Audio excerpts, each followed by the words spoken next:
Hello et bienvenue sur le podcast Le chemin de la vie. Je m'appelle Justine Hill, je suis entrepreneur passionnée par le développement personnel. Ma mission est de te guider sur le chemin de la guérison vers l'éveil spirituel et la paix intérieure. Je t'aide à reprendre le pouvoir sur ta vie et je suis persuadée qu'il y a un potentiel énorme à l'intérieur de toi qui ne demande qu'à être révélé. Je fais de mon mieux pour te donner un maximum d'inspiration et d'amour au quotidien afin que tu fasses rayonner la lumière qui est en toi. Alors dépasse tes peurs et écoute ton cœur. C'est la clé du bonheur. Accepte de guérir pour mieux te reconstruire. Et si tu aimes ce podcast, n'hésite pas à le noter avec la note de 5 étoiles sur iTunes, sur Apple Podcast et Spotify. Tu peux aussi le commenter sur YouTube et n'hésite pas à le partager à quelqu'un qui en aurait besoin. Bonne écoute! Bonjour à tous, j'espère que vous allez bien, que tu vas bien, que tu as passé un bon week-end. Personnellement, j'étais en week-end à Nazaré, donc c'est une ville au Portugal. L'endroit où il y a les plus grandes vagues du monde, si tu connais, voilà. Du coup, j'ai passé un week-end assez mouvementé, où j'ai fait plein de choses, voilà. Où j'ai vécu aussi avec des potes, on est partis, donc c'était cool. Mais là, franchement, j'avais besoin de me reposer fois 1000. Donc, je vais pas te mentir que je suis pas en forme olympique parce que je suis fatiguée et qu'en plus de ça, j'ai pris des coups de soleil et une insolation. Voilà, donc c'est super. Et donc, hier, lundi, normalement, c'est le jour où j'enregistre le podcast ou le dimanche ou le lundi. Franchement, j'étais pas du tout en état d'enregistrer quoi que ce soit. J'avais vraiment la flemme. Du coup, je me suis écoutée. Je me suis dit, c'est pas grave, au pire, tu l'enregistreras mardi. Même si ça fait assez court, parce que du coup, si j'enregistre mardi, ça veut dire qu'il faut que je le monte aussi mardi pour qu'il sorte le mercredi. Mais c'est pas grave, parce que je kiffe ça et que maintenant, je me sens un peu plus en forme que hier. D'où, le nom de ce podcast, enfin, l'épisode du jour, qui est en fait de respecter ses besoins. Voilà. Donc, déjà, on commence avec ça. Donc cet épisode va pas être très long parce qu'honnêtement j'ai pas envie de parler pendant 50 ans aujourd'hui là. Voilà, il y a des jours où tu vas m'écouter, tu vas voir que je suis en pleine forme, d'autres un peu moins et d'autres je vais être au bout du rouleau, voilà. Donc aujourd'hui je suis un petit peu mitigée, je suis ni en pleine forme ni hyper mal, juste fatiguée un petit peu, mais voilà. Bref. Donc aucune transition.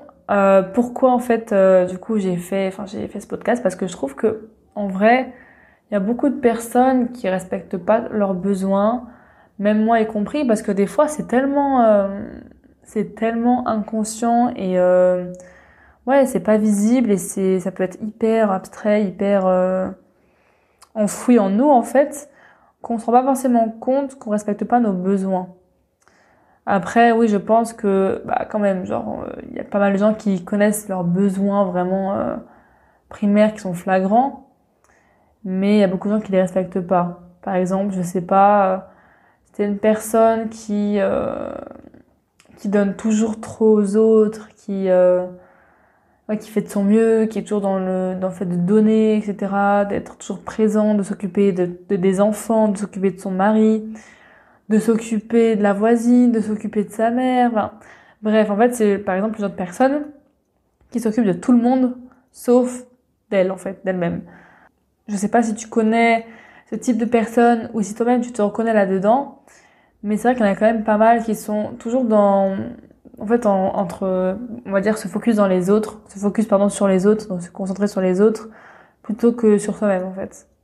Et il y a pas mal de personnes qui font ça. Moi, ma grand-mère, elle était comme ça, par exemple. Et c'est vrai que c'est super important en fait d'écouter ses besoins avant ceux des autres. Et là, du coup, je vais faire un petit parallèle avec la blessure d'humiliation.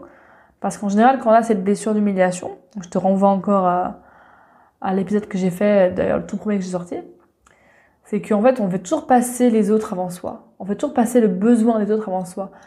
Mais c'est tellement important de d'abord faire passer ses besoins avant ceux des autres parce que, en fait, ça te sert pas de faire l'inverse. C'est-à-dire, si tu sers les autres avant toi, ça va pas te servir. Au contraire, ça va te faire énormément de mal. Parce que déjà, de un, les autres, ils peuvent en profiter, ils peuvent le ressentir, et du coup, c'est pas forcément dans une énergie positive, agréable. Donc bref, pour plein de raisons différentes en fait. Et en général, quand tu écoutes pas assez tes besoins, que tu penses que aux autres ou presque que aux autres, du coup, tu ressens beaucoup plus une fatigue en fait. Déjà une fatigue physique, mais beaucoup plus une fatigue psychologique parce qu'en fait, t'en prends trop sur les épaules. Donc tu me diras en commentaire si tu te reconnais là-dedans. Mais c'est vrai que quand tu fais passer tes besoins après ceux des autres, du coup, tu ressens une fatigue et une charge mentale, une charge morale, psychologique qui est beaucoup plus lourde parce que du coup, tu t'écoutes pas. Et si tu t'écoutes pas, tu peux pas faire les choses au mieux, quoi. Donc, par exemple, moi, je te donne un besoin, enfin, plusieurs besoins que j'ai. Je t'explique un petit peu pour te faire comprendre des choses et pourquoi pas toi aussi te faire penser à des besoins que tu pourrais avoir et que tu n'as pas à penser. Parce que du coup, grâce à ma coach Chloé, avec qui je fais un accompagnement sur le cycle féminin, on a travaillé sur ça aujourd'hui, sur les besoins.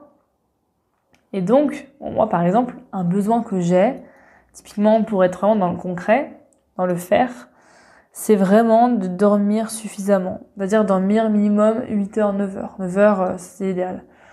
Parce que si je dors pas, si je suis dans un endroit qui est pas confortable, ou je dérègle carrément mon horloge biologique, où je m'endors à 4 heures du matin, là tu peux être sûr que je vais être désagréable, que forcément quand je suis fatiguée, mes doutes ils ressortent fois 1000. Voilà, plein de pensées noires que j'ai, ou des choses qui me tracassent, ça remonte tout de suite en fait. Donc j'ai déterminé que le besoin que j'avais, c'était vraiment de dormir et de pas me coucher trop tard et de dormir suffisamment en fait. Parce que quand je respecte ça, je me sens tellement mieux. Voilà, petite anecdote parce qu'en plus ce week-end j'ai pas forcément dormi dans un lit, voilà. Donc du coup, j'ai pas forcément respecté mon besoin. Après, ça arrive de temps en temps, c'est normal. Je veux dire, c'est pas grave si je dors pas tous les jours de ma vie dans un lit et que je dors pas tous les jours 9 heures par jour. Il y aura forcément des exceptions, mais quand même. Voilà, ça c'est un des besoins. Pour t'en citer un autre, je peux te dire que voilà, un de mes besoins, c'est du coup de passer du temps seul. Voilà, pour me ressourcer, j'ai besoin d'être seule pour remplir mon énergie. Mais pas forcément être seule, c'est surtout aussi aller dans la nature. Parce que j'aime bien voir les gens, il n'y a pas de souci, j'aime communiquer, j'aime parler aux gens. Mais à un moment donné, voilà, pas trop longtemps non plus, quoi. Parce que après, je suis vidée d'énergie, ils me prennent tout et j'ai plus rien. Donc quand c'est ça, quand c'est comme ça, je prends du temps seul pour moi, soit je chill, je fais rien, je suis devant Netflix, voilà, ça me prend le temps qu'il faut en fait, je m'en fous. Et je prends du temps pour moi et je m'écoute. Voilà, je m'écoute, je me respecte. Et aussi, aller dans la nature, je me suis rendu compte que, voilà, aller dans la nature, c'était vraiment quelque chose de super important, qui me fait sentir super bien et qui me ressource complètement. Voilà, ça c'est un autre besoin. Je peux t'en citer un autre dernier, du coup, parce que je vais pas non plus faire la liste. Mais un besoin qui est pour moi hyper important, en fait, sur lequel je ne peux pas me passer, c'est de parler. Comme tu l'auras compris, ou comprise dans le podcast, voilà, c'est un peu pour ça que j'ai créé un podcast, c'est parce que j'avais tellement d'idées, d'expériences, de prise de conscience que je vais le partager, que j'étais obligée d'en faire un podcast. Parce que j'ai tellement de messages qui me viennent, tellement de moments d'introspection, de choses que j'ai comprises. Et je me suis dit, en vrai, tout ces expériences-là, cette vie que je mène avec ces réflexions, je peux pas juste les garder pour moi, en fait. Parce que ça, c'est un de mes pouvoirs, c'est de transmettre par la parole. Parce que je sais que la parole que j'ai, elle est autant dévastatrice quand elle est mal utilisée et que autant en fait guérisseuse. Parce que je sais que je peux avoir une parole qui est hyper guérisseuse et qui peut aider plein de gens. Donc autant en faire profiter parce que en vrai, c'est une preuve d'humilité de donner un petit peu de donner son pouvoir, de partager son pouvoir intérieur, on va dire. Bon, ça, c'est un autre sujet, mais bon, voilà. Et donc, ouais, exprimer mes sentiments aussi, exprimer mes émotions, parler de comment je me sens, ou même, peu importe, parler tout court, en fait. Me confier à quelqu'un, discuter de la vie, voilà, avoir des discussions profondes aussi. Voilà, tout ça, c'est des choses que j'adore. Communiquer, exprimer, parler, c'est un besoin fondamental pour moi. Voilà. Et donc, déjà, la première étape, pour respecter ses besoins, c'est de les identifier. Donc là, je t'ai donné quelques exemples. Normalement, tu vas pouvoir identifier toi aussi les principaux. Les principaux. D'ailleurs, n'hésite pas à les noter pour en prendre bien conscience et pour conscientiser le fait que ces besoins sont réels, sont concrets, ils sont là. Ok.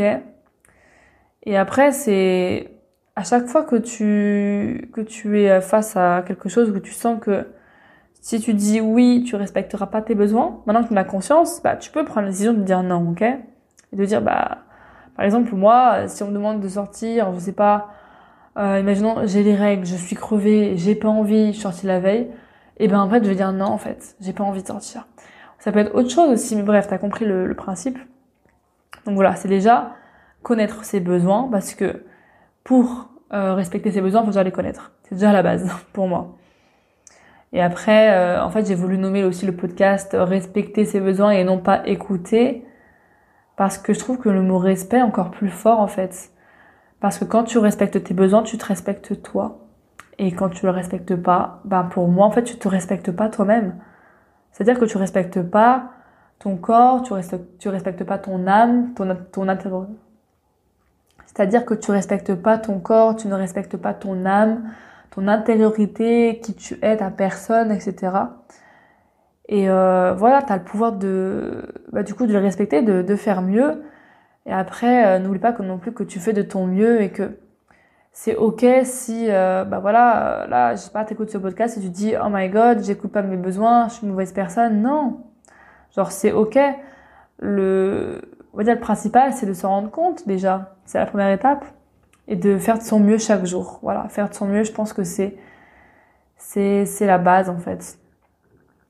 Et par exemple, un autre besoin qui est beaucoup plus spirituel et beaucoup plus dans l'énergie féminine, que j'ai, c'est typiquement, en fait, d'exprimer mes émotions. Voilà. Et surtout d'être reconnue dans mes émotions. Parce que quand on ne reconnaît pas mes émotions, ma valeur, etc., ce que je veux exprimer, ça passe pas. Et quand je dis pas reconnue, c'est par exemple qu'on se moque de moi, quand j'essaie de dire un truc, parce que du coup, j'exprime pas correctement mes émotions. Voilà. Et du coup, ça, c'est un truc qui m'agace, mais qui m'énerve au plus haut point. Quand je suis en train de dire un truc, même qui est pas forcément un truc très profond, voilà, ça peut être plus ou moins important, que je dis non, mais en fait, là, ça me saoule parce que voilà, non, j'ai pas envie, c'est chiant, nan, mais que j'explique pas pourquoi. Par exemple, quand je dis quelque chose et que je dis pas que ça me blesse, que je dis juste ouais, c'est chiant, du coup, l'autre n'a pas conscience que c'est blessant, il n'a pas conscience que c'est important pour moi parce que je n'exprime pas mon émotion. Du coup, qu'est-ce qui se passe? La personne rigole, se fout un petit peu de moi. Moi, ça m'énerve parce que j'ai horreur de ça. Je me sens pas de ne pas me ressentir reconnue dans mes émotions. Donc voilà, c'est un autre besoin aussi que j'ai. Un autre besoin, ça va être vraiment de faire un petit peu, d'amener ma vision vers les autres, de vraiment faire une différence dans le monde. Et ça, c'est vraiment quelque chose qui me tient beaucoup à cœur, énormément à cœur, parce que j'aime en fait juste... Ouais, j'ai envie de changer le monde en fait. Bon, ça peut paraître un petit peu gros comme ça. Mais je veux dire, voilà, moi je suis contente si j'impacte des gens, en fait, ça me fait plaisir de me dire que waouh, j'ai aidé des personnes à aller mieux, quoi. C'est d'ailleurs pour ça que je fais ce métier, que je fais des tirages de cartes, des soins énergétiques et je vais me former pour être coach holistique, tout simplement parce que j'aime avoir de l'impact dans la vie des gens et savoir que j'ai aidé quelqu'un. Donc voilà, c'est un petit peu ma réflexion du jour. Donc j'espère que ça sera clair, pour les besoins. Mais en vrai, il peut y avoir tellement de types de besoins différents, ça peut être tellement de choses. Mais c'est super important parce que déjà, quand tu respectes tes besoins, ça veut dire potentiellement que tu es déjà plus aligné avec toi-même et que, en fait, ton échange avec les autres, ta relation avec les autres ne sera que mieux, en fait. Parce que quand tu te respectes toi, du coup, les autres, ils sentent que tu es bien et que t'as pas besoin d'eux, en fait, pour être heureux, heureuse, ou t'as pas besoin d'eux pour faire des choses, ou toujours leur courir après, ou je ne sais quoi, en fait. Et ça se ressent vraiment énergétiquement quand t'es bien et que t'as pas besoin de personne d'autre, en fait, pour être heureuse ou heureux seule. Et quand tu t'écoutes, vraiment, ça se sent, quoi. On sent que c'est aligné et que les gens, ils ont pas leur mot à dire, quoi. Genre, tu t'écoutes toi et c'est seulement ça qui compte. Donc voilà. Du coup, c'est tout pour moi pour ce podcast. Je vais pas durer plus longtemps parce qu'en vrai, j'ai pas non plus 15 trucs à dire. En plus, là, j'ai super faim, donc je vais aller manger, voilà. Je raconte grave ma vie, c'est abusé. Du coup, je te fais des gros bisous. J'espère que ce podcast t'aura plu. N'hésite pas à le noter sur YouTube, pardon, à le commenter sur YouTube, à le noter sur Apple Podcast, sur Spotify, à m'écrire sur Instagram si tu as des questions. Si tu veux réserver aussi un soin énergétique ou un tirage de cartes, c'est dans la description. Donc, je te laisse voir ça. Je te fais des gros bisous et je te dis à la semaine prochaine. Ciao, ciao!